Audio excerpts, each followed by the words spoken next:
Joining us now to weigh in is House Commerce Committee member, Congressman Chris Collins of New York. Congressman, good to see you. Thanks so much for joining us this morning. Good to be with you, Maria. Your reaction to Pelosi's new line of attack, she calls it BS.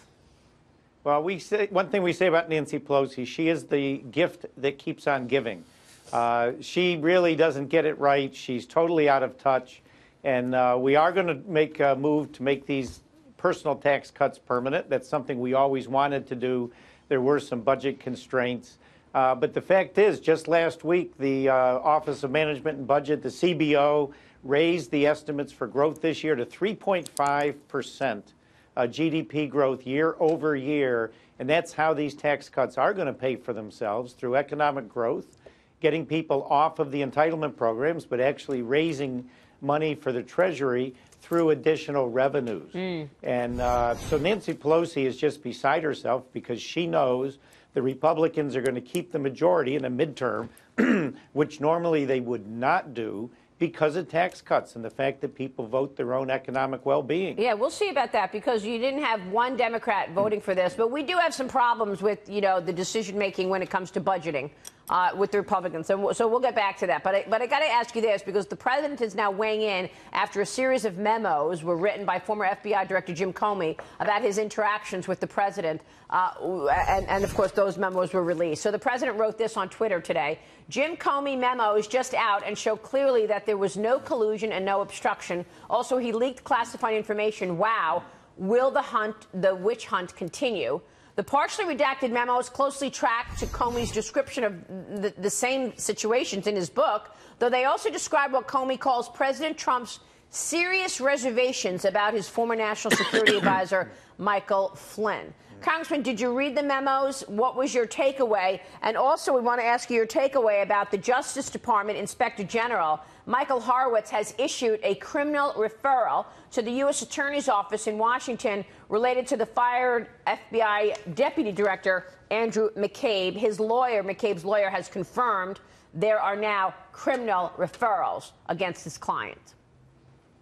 Well, I have not personally seen the memos. I'll have a chance to do that next week when I'm back in Washington. They're online. I mean, they're everywhere, sir. Yeah, well, the redacted versions are online. Hopefully, I'll see them. Oh, you want to see the unredacted? Okay, got it. But the fact is, there's no smoking gun here. We know this, with all the much ado about nothing with Comey's book. It's all about Comey making money, sure. But if there was something that was criminal, it would have been in the book. If there was something criminal, it would be in the memos. It's not. As the president says time and again, there was no collusion. And it's been, overreach by the FBI and the Department of Justice. And certainly in firing both McCabe and Comey, it's obvious why Trump did that. And now McCabe, as you just mentioned, could well face criminal charges himself.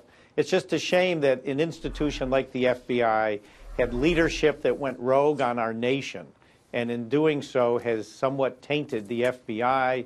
And you know that the hardworking men and women of the FBI are beside themselves with the self-serving nature of what Comey's done. So will people, how easy is it going to be to trust the FBI again? Dagan, there's a saying that I like, is that people don't go back into the water until they know the shark is dead.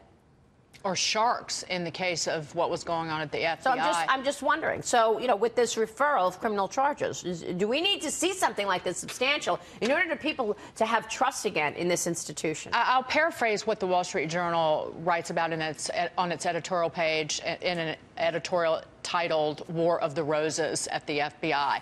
They say that more important than whether anyone goes to jail, it's really the American people finding out what was truly happening in the FBI last year, the investigations, the email server investigation on Hillary Clinton, the Russia investigation that was launched Israel.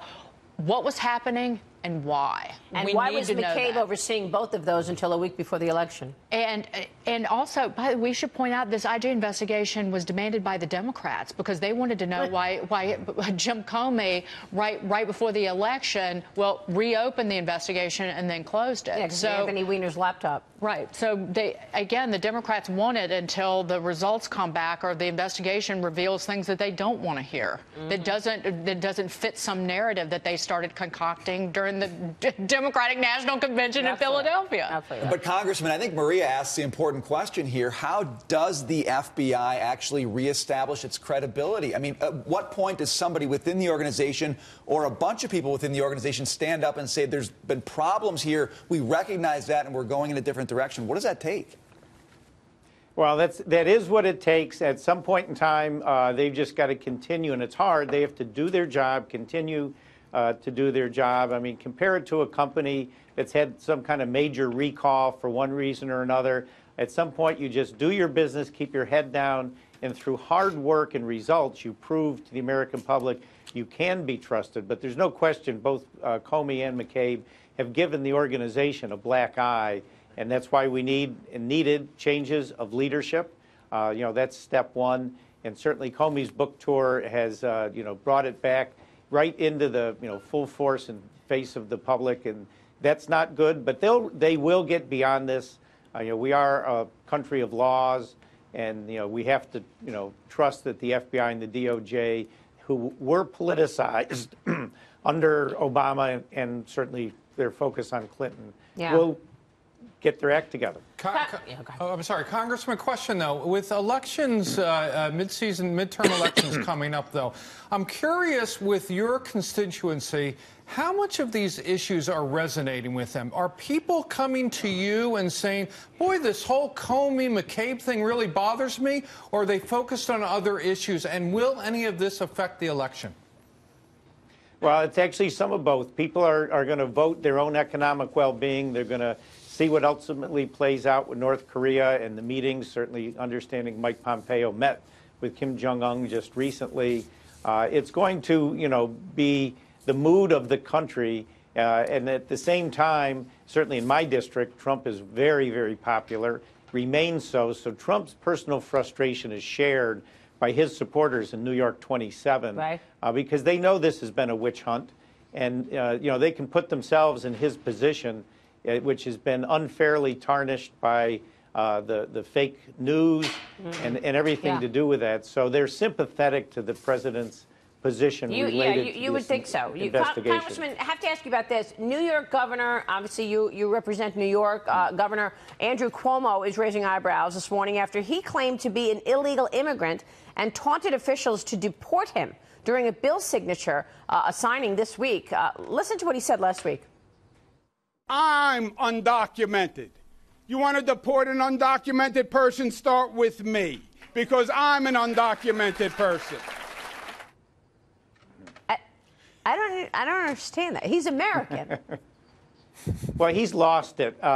He's facing this primary and doesn't know what to do about Cynthia Nixon, who's actually further left than both he and de Blasio. And that's why Governor Cuomo just signed into law that in New York State he's restoring the right for felons on probation to vote. And Eric Schneiderman, our Attorney General, just announced that New York will not recognize presidential pardons. I mean, you think California's gone off the edge. New York's right there with him. And Governor Cuomo is now just in full-out panic mode about the primary that he's facing by Cynthia Nixon. Wow. So it wasn't a joke. He was serious then. Okay. Congressman. Oh, no. Well, he doesn't know how to joke.